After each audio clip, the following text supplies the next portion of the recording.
Haweenka degmada Qorilugud ee gobolka Bohol ayaa saaka u dareeray sidee dayactiri lahaayeen wadada halbowlaha u ah degmooyinka Qorilugud iyo Wadaamagoo inta howlgalkaasi socdayna waxa warbaahinta la hadlay gudoomiyaha ururka haweenka Now iyo qaar kamid ah haweenka deegaankaasi waxaanay fariin u direen xukuumadda Soomaaliland iyo qurba joogta deegaanadaasi ka soo jeeda sidee uga qayb qaadan lahaayeen hagaajinta wadadaasi.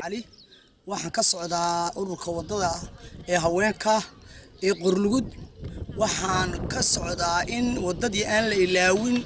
qurba joog iyo qolqol joogba aan la ilaawin sideedii ay ahayd iminka waad arkaysaan dhagaxii iyo biyihii inay isdhex yaaliin maxay waxay isu dhex yaaliin halka 150 lawr baa yaala 150 ka lawr waxa dhigay dumarka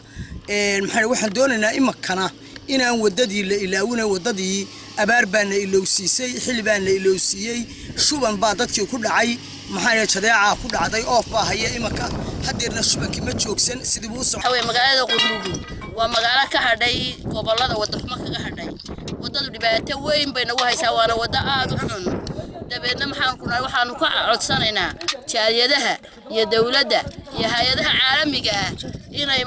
jooyada iyo qurba joogta inay naga caawiyaan wadada Qorilugud oo dhaawac u geysatay degmada dad badan degmada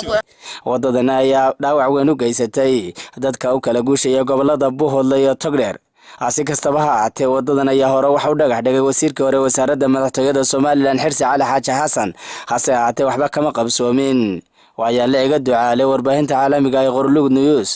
degmada Qorilugud ee gobolka Bohol Wallah,